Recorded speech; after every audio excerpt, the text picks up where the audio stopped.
जय श्री कृष्ण। आप सभी को पुरुषोत्तम मास के 5वें दिन की ढेरों शुभकामनाएं। प्रिय भक्तों, आप सुन रहे हैं पुरुषोत्तम मास महात्म्य। पुरुषोत्तम मास महात्म्य में आज आप 5वें दिन की कथा का श्रवण करेंगे, 5वां अध्याय सुनेंगे। अधिक मास अध्याय 5 की पवित्र कथा। और इससे पहले आपने हमारे चैनल पर अधिक मास की पिछले अध्याय की पवित्र कथा सुनी थी। प्रिय भक्तों, जब स्वयं भगवान श्री कृष्ण गीता में कहते हैं कि मेरे भक्त को कभी नष्ट नहीं होता, तब अधिक मास में भगवान की कथा सुनना कितना महान पुण्य देने वाला होगा। इसीलिए प्रिय भक्तों, कभी भी कथा आधा अधूरा सुनकर उठना नहीं चाहिए। शास्त्रों में कहा गया है कि भगवान की कथा बीच में छोड़ देना उचित नहीं माना गया। कथा केवल शब्द नहीं होती, वो तो स्वयं भगवान का स्वरूप होती है। जिस घर में हरिनाम संकीर्तन होता है, जिस घर में तुलसी माता की सेवा होती है, वहां धीरे धीरे दरिद्रता, क्लेश और अशांति समाप्त होने लगती है। आज की ये पावन कथा तुलसी माता की सेवा और भगवान विष्णु की कृपा से जुड़ी हुई है। ये कथा पद्म पुराण और स्कंद पुराण में वर्णित पुरुषोत्तम मास महात्मा के प्रसंगों से जुड़ी मानी जाती है। प्राचीन समय की बात है। अवंती नगरी के समीप एक छोटा सा ग्राम था। वहां एक अत्यंत निर्धन ब्राह्मण रहता था। उसका नाम था हरिदास। नाम के अनुसार ही उसका जीवन भी भगवान हरि की भक्ति में बीतता था। उसका धर्म मिट्टी का था। वर्षा में छत टपकती थी। कई बार तो घर अन्न का एक दाना भी नहीं बचता था। लेकिन प्रिय भक्तों, उसके मुख पर कभी शिकायत नहीं दिखाई देती थी। वो प्रतिदिन प्रातःकाल नदी में स्नान करता, सूर्य देव को अर्घ्य देता और फिर तुलसी माता के सामने दीपक जलाकर भगवान विष्णु का स्मरण करता।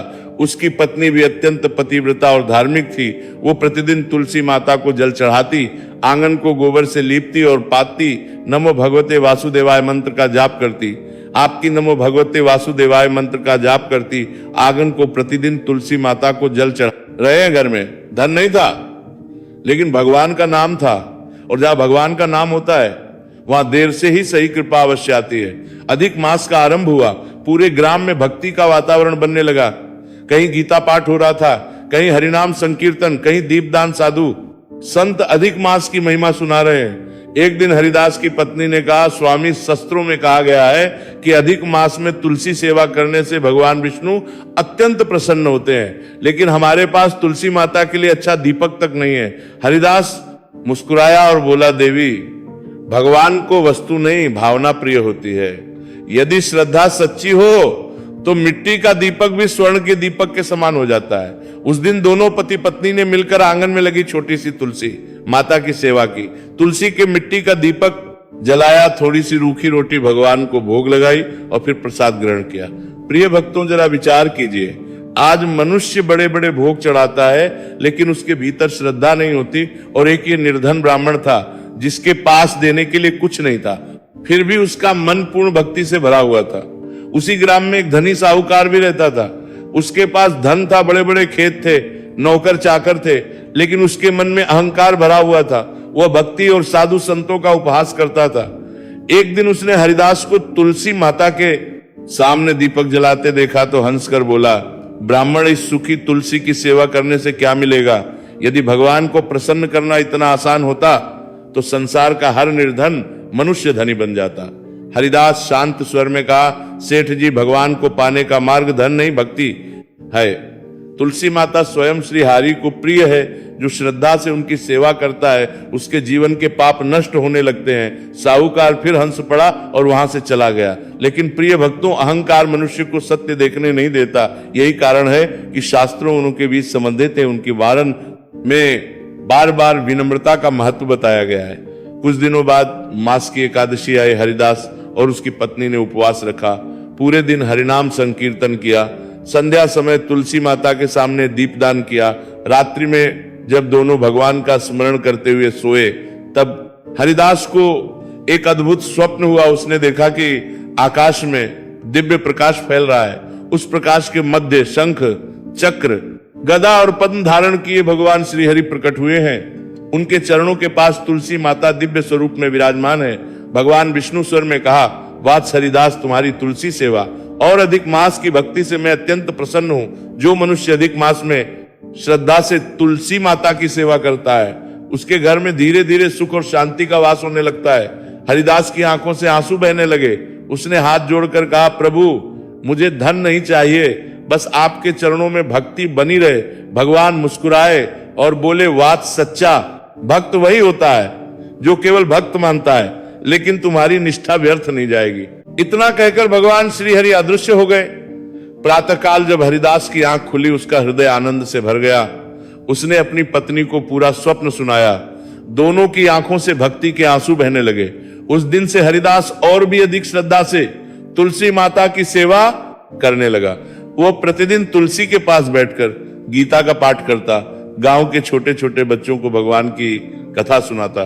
धीरे धीरे उसके का वातावरण इतना पवित्र हो गया कि वहां आने वाले लोगों के मन को शांति मिलने लगी। एक दिन उसी ग्राम में एक वृद्ध संत आए।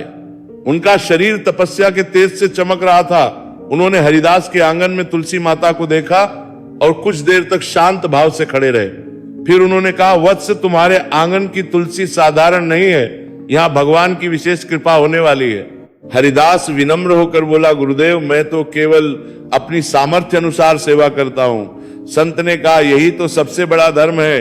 अधिक मास में जो मनुष्य तुलसी माता, गौ माता, ब्राह्मण और साधुओं की सेवा करता है, उसके जीवन के अनेक जन्मों के दोष मिटने लगते हैं। फिर संत ने हरिदास से कहा, वत्स, कल प्रातः नदी तट पर आना, तुम्हारे जीवन में भगवान की एक नई लीला प्रकट होने वाली है। उस रात हरिदास की आंखों में नींद तो थी, पर मन में संत के वचन बार बार गूंज रहे थे। वो बार बार तुलसी माता के पास जाकर दीपक की लौ को देखता और मन ही मन भगवान श्री हरि का स्मरण करता। प्रिय भक्तों, जब भगवान की कृपा आने वाली होती है, तब भक्त का मन संसार से हटकर भक्ति में और अधिक डूबने लगता है। उसे हर दिशा में प्रभु की ही लीला दिखाई देने लगती है। प्रातः काल ब्रह्मा मुहूर्त में हरिदास उठा, उसने स्नान किया, स्वच्छ वस्त्र धारण किए और तुलसी माता को जल अर्पित करके बोला, हे तुलसी महारानी, यदि मेरी सेवा में सच्चाई है तो मुझे सदैव श्री हरि के चरणों में बनाए रखिए। उसकी पत्नी ने भी दीपक जलाकर भगवान विष्णु का स्मरण किया। फिर हरिदास संत के बताए अनुसार नदी तट की ओर चल पड़ा। अधिक मास का वो प्रभात अत्यंत पवित्र था। नदी के अनेक भक्त स्नान कर रहे थे। कोई गीता का पाठ कर रहा था, कोई हरि नाम संकीर्तन, सूर्यदेव की लालिमा जल पर पड़ रही थी। वातावरण में हरे राम हरे कृष्ण का मधुर उच्चारण गूंज रहा था। आप समझ रहे हैं, अधिक मास केवल एक अतिरिक्त मास नहीं है, ये तो भगवान पुरुषोत्तम का कृपा काल है। इस मास में किया गया छोटा सा पुण्य भी कई गुना फल देता है। हरिदास नदी तट पर पहुंचा तो उसने वही वृद्ध संत एक पीपल वृक्ष के नीचे बैठे देखे। उनके सामने शिला विराजमान थी और पास में तुलसी दल रखा हुआ था। हरिदास ने उनके चरण स्पर्श किए। संत बोले, वत्स बैठो, आज मैं तुम्हें तुलसी माता का वो रहस्य बताऊंगा जिसे सुनकर मनुष्य के भीतर भक्ति जागृत हो जाती है। फिर संत ने कथा कहना प्रारंभ किया। प्राचीन काल में धर्मध्वज नाम के एक राजा थे। उनकी कन्या अत्यंत तेजस्विनी और तपस्विनी थी। वही आगे चल तुलसी के रूप में पूजित हुई। उन्होंने भगवान नारायण को पति रूप में पाने के लिए कठोर तप किया। उनके तप से प्रसन्न होकर भगवान ने उन्हें वरदान दिया कि पृथ्वी पर तुम्हारा स्वरूप सदैव मेरी पूजा में सबसे प्रिय रहेगा। बिना तुलसी दल के मेरी पूजा पूर्ण नहीं मानी जाएगी। प्रिय भक्तों, जरा विचार कीजिए, जिस तुलसी माता को हम साधारण पौधा समझ लेते हैं, शास्त्रों में उन्हें स्वयं श्री हरि की अति प्रिय शक्ति कहा गया है। संता बोले कि पद्म पुराण में कहा गया है कि जो मनुष्य अधिक मास में श्रद्धा से तुलसी सेवा करता है, वो अनजाने में भी भगवान की कृपा का पात्र बन जाता है। उसके घर में पवित्रता आती है, उसके मन के विकार शांत होने लगते हैं। हरिदास अत्यंत ध्यान से कथा सुन रहा था। उसकी आंखों से आंसू बह रहे थे। तभी संत ने उससे पूछा, वत्स, क्या तुम जानते हो कि तुम्हारे जीवन में दरिद्रता क्यों आई? हरिदास ने से कहा, गुरुदेव, संभवतः मेरे पूर्व जन्मों के कर्मों के कारण। संत बोले, हाँ वत्स, लेकिन अधिक मास में भगवान पुरुषोत्तम की भक्ति मनुष्य के अनेक जन्मों के पापों को भी क्षीण कर देती है। जो मनुष्य कथा सुनता है, दान करता है, दीप दान करता है और तुलसी माता की सेवा करता है, उसके जीवन का अंधकार धीरे धीरे दूर होने लगता है। इतना कहकर संत ने हरिदास को तुलसी की एक छोटी माला दी और बोले, प्रतिदिन जप करना और ध्यान रखना, कभी भी अहंकार मत आने देना।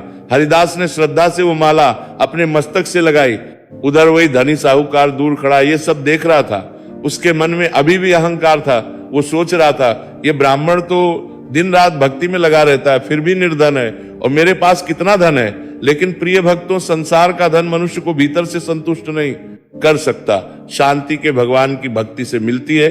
कुछ दिनों बाद उस धनी साहूकार के घर में अचानक अशांति बढ़ने लगी, व्यापार में हानि होने लगी, गोदाम में रखा अन्न खराब होने लगा, परिवार के लोग आपस में झगड़ने लगे। साहूकार अत्यंत चिंतित रहने लगा। एक रात उसने स्वप्न देखा। उसने देखा कि उसका विशाल भवन अंधकार से भर गया है, घर में रखा धन धीरे धीरे राख में बदल रहा है और आंगन में खड़ी सूखी तुलसी उसे देख रही है। तभी से गंभीर स्वर गूंजा, जहां तुलसी का अपमान होता है, जहां भगवान का नाम नहीं होता, वहां लक्ष्मी स्थिर नहीं रहती। साहूकार भय से कांप उठा। सुबह होते ही वो हरिदास के पास पहुंचा। उस समय हरिदास तुलसी माता के सामने दीपक जला रहा था और ओम नमो नारायणाय मंत्र का जाप कर रहा था। साहूकार की आंखों में चिंता थी। उसने कहा, ब्राह्मण मुझे बचा लो, मेरे घर में अशांति बढ़ती जा रही है। हरिदास ने स्वर में कहा, सेठ जी मैं कोई चमत्कारी पुरुष नहीं हूं, लेकिन इतना जानता हूं कि जहां भगवान का स्मरण नहीं होता वहां सुख अधिक समय तक नहीं टिकता। साहूकार बोला, मुझे क्या करना चाहिए? हरिदास ने कहा, अपने घर के आंगन में तुलसी माता स्थापित कीजिए, अधिक मास में भगवान विष्णु का नाम लीजिए, गरीबों को अन्न दीजिए, गौ सेवा कीजिए और सबसे अपने भीतर का अहंकार छोड़ दीजिए। प्रिय भक्तों, यही तो सबसे कठिन कार्य है। धन कमाना आसान है, लेकिन अहंकार छोड़ना कठिन है। साहूकार ने उसी दिन अपने घर में तुलसी माता स्थापित करवाई। पहली बार उसने अपने हाथों से तुलसी को जल अर्पित किया, दीपक जलाया, लेकिन उसके मन में अभी भी पूरी श्रद्धा नहीं आई थी। वो केवल अपने संकट दूर करना चाहता था। उसी रात्रि फिर उसे स्वप्न हुआ। उसने देखा कि भगवान श्री कृष्ण बांसुरी बजा रहे, उनके चरणों के पास तुलसी माता विराजमान है। भगवान श्री कृष्ण बोले, धन से नहीं, भक्ति से कृपा मिलती है। तुलसी सेवा केवल दिखावा नहीं, हृदय की शुद्धि है। साहूकार की आंखें खुल गई, उसका शरीर कांप रहा था। पहली बार उसके हृदय में सच्चा पश्चाताप जागा। अगले दिन वो हरिदास के पास गया और रोते हुए बोला, ब्राह्मण देव, मैंने जीवन भर धन को ही सब कुछ समझा, लेकिन अब समझ आया कि बिना भगवान के सब व्यर्थ है। हरिदास ने उसे उठाकर कहा, सेठ जी, भगवान के द्वार कभी बंद नहीं होते। यदि मनुष्य सच्चे हृदय से लौट आए तो श्री हरि उसे अवश्य स्वीकार करते हैं। उस दिन से साहूकार का जीवन बदलने लगा। वो प्रतिदिन प्रातः काल स्नान करके तुलसी माता की पूजा करता, ब्राह्मणों को भोजन करवाता, गौशाला में गौ सेवा करता। धीरे धीरे उसके घर का वातावरण भी बदलने लगा। जहां पहले कलह थी वहां अब शांति आने लगी। एक दिन अधिक मास की पूर्णिमा के अवसर पर पूरे ग्राम में हरिनाम संकीर्तन हो रहा था, दीपदान किया जा रहा था। नदी तट पर हजारों दीपक जल रहे थे। हरिदास भी वहां बैठकर भगवान विष्णु का नाम जप रहा था। तभी वही वृद्ध संत फिर वहां प्रकट हुए। उन्होंने हरिदास देखकर मुस्कुराते हुए कहा, वत्स, सब समय आ गया है कि तुम्हें भगवान की एक और लीला का ज्ञान हो। तुम्हारी तुलसी सेवा केवल तुम्हारा ही नहीं, अनेक लोगों का कल्याण करने वाली है। संत के मुख से ये वचन सुनकर हरिदास का हृदय भक्ति से भर उठा। नदी तट पर दीपों की पंक्तियां लहरा रही थी, जल में पड़ती दीपक की छाया ऐसा प्रतीत करा रही थी, मानो स्वयं वैकुंठ का प्रकाश पृथ्वी पर उतर हो। प्रिय भक्तों, अधिक मास की रात्रियां साधारण नहीं मानी जाती। शास्त्रों में कहा गया है कि इस मास में जब भक्त भगवान का नाम लेकर दीपदान करता है, तब देवता भी प्रसन्न होकर उस स्थान पर आते हैं। वृद्ध संत ने हरिदास को अपने समीप बैठाया और बोले, वत्स, मैं तुम्हें एक और पौराणिक प्रसंग सुनाऊंगा। ये कथा तुलसी माता की महिमा और भगवान पुरुषोत्तम की कृपा से जुड़ी हुई है। इसे सुनने मात्र मनुष्य के भीतर भक्ति का दीपक प्रज्वलित होने लगता है। सभी ग्रामवासी भी संत के चारों ओर बैठ गए। हरि नाम संकीर्तन धीरे धीरे मंद पड़ गया और सभी का ध्यान संत की ओर लग गया। संत बोले, बहुत समय पहले काशी नगरी में एक ब्राह्मण रहता था। उसका नाम था माधव। वो अत्यंत विद्वान था, वेदों का ज्ञाता, लेकिन उसके भीतर धीरे धीरे अहंकार आ गया था। उसे अपनी विद्या पर गर्व होने लगा था। वो सोचने लगा कि केवल ज्ञान से ही भगवान प्राप्त हो जाते हैं। जरा विचार कीजिए प्रिय भक्तों, जब मनुष्य को अपने ज्ञान का अभिमान हो जाता है तब उसका हृदय कठोर होने लगता है, और जहां कठोरता आती है वहां भक्ति धीरे धीरे दूर होने लगती है। संत माधव प्रतिदिन शास्त्रों का पाठ तो करता था, लेकिन उसके भीतर दया नहीं थी।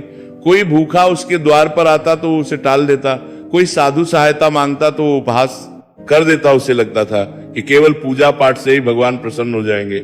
एक दिन अधिक मास का आरंभ हुआ। काशी में जगह जगह हरि नाम संकीर्तन होने लगा। भक्तजन माता की परिक्रमा कर रहे थे, दीपदान और गीता पाठ हो रहे थे, लेकिन माधव ने इन सब का उपहास किया। उसने कहा ये लोग केवल भावनाओं में बहते हैं, भगवान को पाने के लिए केवल ज्ञान ही पर्याप्त है। उसी रात उसे एक विचित्र स्वप्न हुआ। उसने देखा कि वो एक विशाल मंदिर में खड़ा है। मंदिर में भगवान विष्णु का दिव्य स्वरूप विराजमान है। चारों ओर ही प्रकाश है। माधव प्रसन्न होकर भगवान के समीप जाने लगा, लेकिन जैसे ही वो आगे बढ़ा, तुलसी माता की एक विशाल माला उसके मार्ग में आ गई। उसने उस माला को हटाने का प्रयास किया, पर वो हिली तक नहीं। तभी आकाश से गंभीर स्वर गूंजा, जिसके भीतर दया नहीं, सेवा नहीं, तुलसी के प्रति श्रद्धा नहीं। वो केवल ज्ञान से मुझे प्राप्त नहीं कर सकता, भय से कांप उठा। प्रातःकाल उसकी आंख खुली तो उसका मन अत्यंत अशांत था। वो सीधे गंगा तट पर गया। वहां उसने देखा कि एक वृद्धा अत्यंत श्रद्धा से तुलसी माता को जल अर्पित कर रही है। उसके वस्त्र पुराने थे, शरीर कमजोर था, लेकिन उसके मुख पर अद्भुत शांति थी। माधव ने उससे पूछा, माता तुम इतनी श्रद्धा से ये सेवा क्यों करती हो? वृद्धा और बोली, पुत्र तुलसी माता, भगवान श्री हरि को प्रिय है। मैं निर्धन हूं, मेरे पास धन नहीं, लेकिन यदि मैं श्रद्धा से तुलसी माता को जल अर्पित कर दूं तो मुझे ऐसा लगता है मानो स्वयं भगवान मेरे घर आ गए हो। यह सुनकर माधव का हृदय कांप उठा। प्रिय भक्तों, आप समझ रहे हैं, कभी कभी एक साधारण भक्त की भक्ति बड़े बड़े विद्वानों के अहंकार को तोड़ देती है। संत आगे उस दिन माधव ने पहली बार सच्चे हृदय से तुलसी माता के चरणों में प्रणाम किया। उसने संकल्प लिया कि अब वो केवल शास्त्र पढ़ेगा ही नहीं, बल्कि धर्म को जीवन में उतारेगा भी। उस दिन से माधव का जीवन बदलने लगा। वो प्रतिदिन तुलसी सेवा करता, भूखों को भोजन करवाता, साधुओं की सेवा करता और हरि नाम संकीर्तन में बैठता। धीरे धीरे उसके भीतर का अहंकार समाप्त होने लगा और जैसे जैसे उसका मन विनम्र होता गया, वैसे वैसे उसे भगवान नाम में आनंद आने लगा। एक दिन अधिक मास की एकादशी पर उसने निर्जल व्रत रखा। पूरी रात्रि भगवान विष्णु का भजन करता रहा। रात्रि के अंतिम प्रहर में उसे दिव्य दर्शन हुए। उसने देखा कि भगवान श्री कृष्ण स्वयं तुलसी वन में खड़े हैं। उनके मुख पर मधुर मुस्कान है। भगवान श्री कृष्ण बोले, माधव केवल ज्ञान से नहीं, प्रेम और सेवा से भी भगवान प्राप्त होते हैं। जो तुलसी माता श्रद्धा से सेवा करता है, उसके हृदय में मैं स्वयं निवास करता हूं। ये कहकर भगवान ने अपने हाथों से तुलसी दल उठाकर माधव के मस्तक पर रखा। उसी क्षण उसका हृदय भक्ति से भर गया। संत ने कथा समाप्त करते हुए कहा, बत्सों, यही कारण है कि अधिक मास में तुलसी सेवा को इतना महान माना गया है। तुलसी माता केवल एक पौधा नहीं, वे स्वयं भगवान की कृपा का द्वार है। नदी पर बैठे सभी लोगों की आंखों से आंसू बहने लगे। हरिदास का हृदय भी भक्ति में डूब गया। उसने तुलसी माता को प्रणाम करते हुए कहा, हे तुलसी महारानी, मुझे भी सदैव भगवान के चरणों में बनाए रखिए। उधर वही साहूकार भी ये कथा सुन रहा था। उसके भीतर का कठोरपन अब टूट चुका था। वो रोते हुए संत के चरणों में गिर पड़ा और बोला, गुरुदेव, मैंने जीवन भर धन के अहंकार में भगवान को भुला दिया।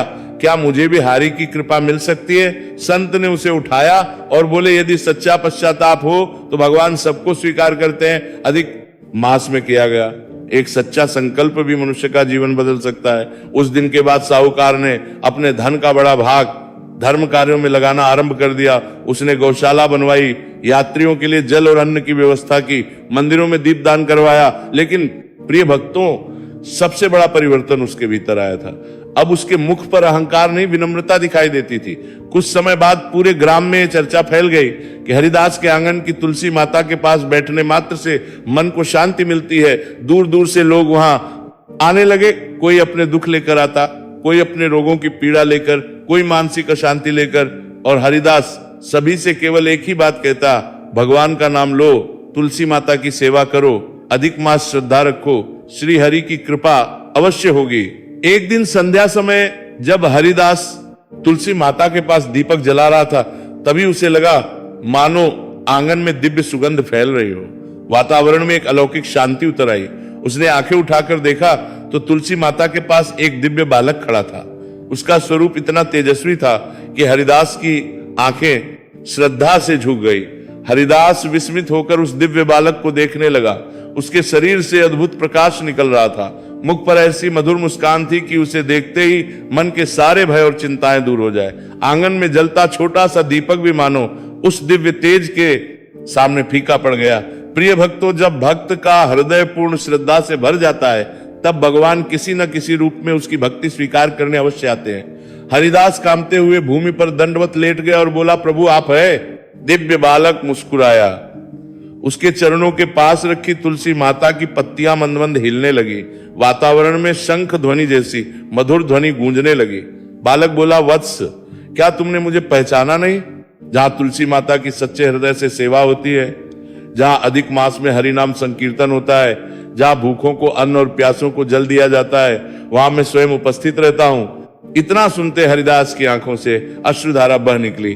उसका शरीर रोमांचित हो उठा। वो समझ गया कि ये कोई साधारण बालक नहीं, स्वयं भगवान पुरुषोत्तम श्री हरि की लीला है। हरिदास की पत्नी भी वहां आ गई। उसने जैसे ही उस बालक को देखा, वो भी भाव विभोर होकर भूमि पर बैठ गई। दिव्य बालक ने तुलसी माता की ओर देखकर कहा, तुलसी मेरी अति प्रिय है। जो मनुष्य अधिक मास में श्रद्धा से तुलसी सेवा करता है, उसके के अनेक जन्मों के पाप छीन होने लगते हैं। उसके घर में धीरे धीरे सुख, शांति और भक्ति का वास होता है। प्रिय भक्तों, आप समझ रहे हैं, आज संसार में मनुष्य बड़े बड़े उपाय खोजता फिरता है, लेकिन शास्त्र कहते हैं कि यदि मन में श्रद्धा हो तो तुलसी माता के एक पत्ते से भी भगवान प्रसन्न हो जाते हैं। भगवान आगे बोले, वत्स हरिदास, तुम्हारी भक्ति केवल तुम्हारे लिए नहीं थी, तुम्हारे कारण इस ग्राम में भी धर्म जागृत हुआ है। जहां पहले अहंकार था, वहां अब सेवा है। जहां पहले केवल धन का अभिमान था, वहां अब हरि नाम संकीर्तन हो रहा है। उधर वही साहूकार भी धीरे धीरे हरिदास के घर की ओर चला आ रहा था। उसके मन में अब केवल पश्चाताप और भक्ति थी। जैसे ही उसने उस दिव्य प्रकाश को देखा, उसका शरीर कांप उठा। वो रोते हुए बोला, प्रभु, मैंने जीवन भर को ही सब कुछ समझा, तुलसी माता का उपहास किया, वो सब कुछ काम भूल करेगा। तुलसी माता का उपहास किया, साधुओं का अपमान किया, क्या मुझे क्षमा मिलेगी? दिव्य बालक ने अत्यंत करुणा से उसकी ओर देखा और बोले, जो मनुष्य अपने दोष स्वीकार कर लेता है, उसका उद्धार आरंभ हो जाता है। अहंकार ही सबसे बड़ा अंधकार है। जब वो टूटता है, तभी भक्ति का प्रकाश प्रकट होता है। साहूकार फूट फूट कर रोने लगा। उसने वही संकल्प लिया कि धर्म और सेवा के मार्ग पर चलेगा।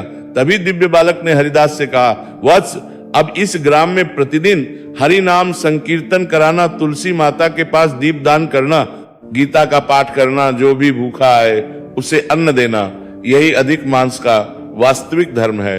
इतना कहकर वो दिव्य स्वरूप धीरे धीरे प्रकाश में विलीन होने लगा। हरिदास और वहां उपस्थित सभी ग्रामवासी हाथ जोड़कर खड़े रहे। उनकी भक्ति के आंसू बह रहे थे। वातावरण में केवल श्री हरि का मधुर उच्चारण गूंज रहा था।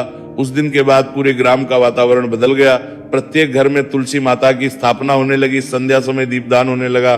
बच्चे भी भगवान का नाम लेने लगे। स्त्रियां मिलकर हरि नाम संकीर्तन करती, पुरुष गौ सेवा और ब्राह्मण सेवा करने लगे। और मेरे प्यारे धर्म प्रेमी श्रोता, यही तो अधिक मास का वास्तविक महात्म्य है। ये मास केवल व्रत रखने का नहीं, बल्कि अपने जीवन को बदलने का अवसर है। ये मास केवल कथा सुनने का नहीं, बल्कि कथा को जीवन में उतारने का समय है।